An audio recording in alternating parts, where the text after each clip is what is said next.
Onkololeessa 18,2015 kun qopheewwan yuutuubiitii oduudhaan saa tokko qabna. Yuunivarsiitiin Bulee Horaa qaamolee milkaa'ina qormaata biyyoolessa kutaa 12ffaatiif hojiitti kennamte milkaan xumuraniif sagantaa galataa qopheessuun balbala guddoo seensuma yuunivarsiitii eebbisuun tajaajilaaf banaa taasiseera. Akkuma beekamu qormaanni biyyoolessa kutaa 12ffaa fulbaana 30,2015 irraa jalqabee haga Onkololeessa 11,2015 yuunivarsiitii biyyatti hunda keessatti kennamaa turuun isaa ni yaadatama. Boruma kana yuunivarsiitiin Bulee Horaa qaamolee garaagaraa kanneen milkaa'ina qormaatichaaf qooda hojii itti kennamte fiixaan baasan dabalatee hawaasa yuunivarsiitichaa hundaaf sagantaa galataa qopheessuun balbala guddoo seensuma yuunivarsiitichaa eebbisuun tajaajilaaf bana taasiseera. Sagantaa galataaf eebba balbala guddoo kana irratti kanneen hirmaatan pirezidaantii yuunivarsiitii Bulee Horaa Dr. Taamiruu Anoleetii fi itti aantota pirezidaantota dabalatee abbaa gadaa Gujii fi walitti qabaan tokkummaa gumii abbootii gadaa Oromoo Jiloomanno akkasumas jaaroleen biyyaa fi abbootiin amantaa argamaniiru. Pirezidaantii yuunivarsiitii Bulee Horaa Dr. Taamiruu Anolee akka jedhanitti milkaa'inni akka yuunivarsiitii kennatti argame kun waa isin dhimma mataa keessanii irraa baatanii if kennitanii hojjettaniif milkoonne waan ta'eef korooleen garaagaraa hojjettoonni mana nyaataa qaamoleen nageenyaa kutaalee adda addaa keessa hojjechaa turtan daayirektoroonni diinonni walumaa galatti hawaasni yuunivarsiitii kennaa martinuun galatoomaa jechuun gara fuuldurattis aadaa walgargaarsa kana cimsine jabeeffachuu qabnaadhaaman.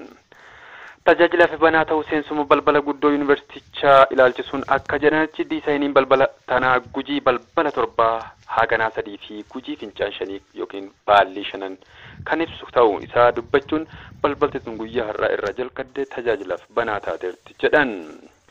Itti aanaan pirezidaantota dhimmoota hojjettootaa fi barattoota yuunivarsiitii Bulee Horaa Dr. Rooba Dambii gama isaaniitiin milkaa'inni maqaa yuunivarsiitii kennaa isiniin ibsama jechuun waliigala alaagala akkuma jedhamu waliigaltee hawaasni yuunivarsiitii kennaa miilanaa waliigallee hojjete ibsituun isaa milkaa'ina kennaa miilanaati waan ta'eef gara fuulduraattis qindoomina kenna kana caalaa cimee itti fufuu qaba jechuun dhaamaniiru. Jijjiirama fuullaaf hojjanna yuunivarsiitii Bulee Horaa Yuunivarsiitii Abbaa Gadaa baga gammadan barriin seensuma karaan balballi guddaa banaa ta'ee jira. Bakka pirezidaantii yuunivarsiitii Bulee Horaa akkasumas abbootiin gadaa fi abbaa gadaa fi walitti qabaa abbootii gadaa kan ta'an abbaa kana Jiloomanno kun qophii yuutuubiitti qopheessan qophichaa Ambeekaa Bunaatiin yeroo gaarii namoonni maatii yuutuubiin ta'in maatii ta'a subscribe like comment gochuun fataattiin jedhaa isiniin jennaa yeroo gaarii.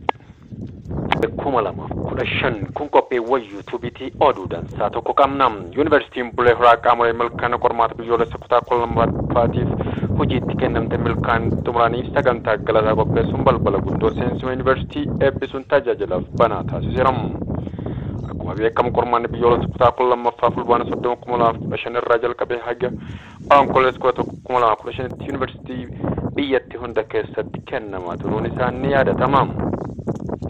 Boruma kana yuunivarsiitiin Bulee Horaa qaamolee garaagaraa kanneen milkaa'ina qormaatichaaf qooda hojii itti kennamte fiixaan baasan dabalatee hawaasa yuunivarsiitichaa hundaaf sagantaa galataa qopheessuun balbala guddoo seensuma yuunivarsiitichaa eebbisuun tajaajilaaf bana taasiseera. Sagantaa galataaf eebba balbala guddoo kana irratti kanneen hirmaatan pirezidaantii yuunivarsiitii Bulee Horaa Dr. Taamiruu Anoleetii fi itti aantota pirezidaantota dabalatee abbaa gadaa Gujii fi walitti qabaan tokkummaa gumii abbootii gadaa Oromoo Jiloomanno akkasumas jaaroleen biyyaa fi abbootiin amantaa argamaniiru. Pirezidaantii yuunivarsiitii Bulee Horaa Dr. Taamiruu Anolee akka jedhanitti milkaa'inni akka yuunivarsiitii kennatti argame kun waa isin dhimma mataa keessanii irraa baatanii if kennitanii hojjettaniif milkoonne waan ta'eef korooleen garaagaraa hojjettoonni mana nyaataa qaamoleen nageenyaa kutaalee adda addaa keessa hojjechaa turtan daayirektoroonni diinonni walumaa galatti hawaasni yuunivarsiitii kennaa martinuun galatoomaa jechuun gara fuuldurattis aadaa walgargaarsa kana cimsine jabeeffachuu qabnaadhaaman.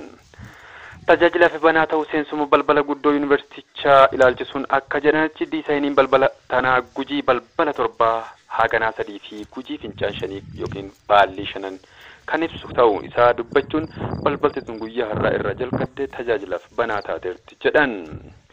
Itti aanaan pirezidaantota dhimmoota hojjettootaa fi barattoota yuunivarsiitii Bulee Horaa Dr. Rooba Dambii gama isaaniitiin milkaa'inni maqaa yuunivarsiitii kennaa isiniin ibsama jechuun waliigala alaagala akkuma jedhamu waliigaltee hawaasni yuunivarsiitii kennaa miilanaa walii gallee hojjete ibsituun isaa milkaa'ina kennaa miilanaati waan ta'eef gara fuulduraattis qindoomina kenna kana caalaa cimee itti fufuu qaba jechuun dhaamaniiru.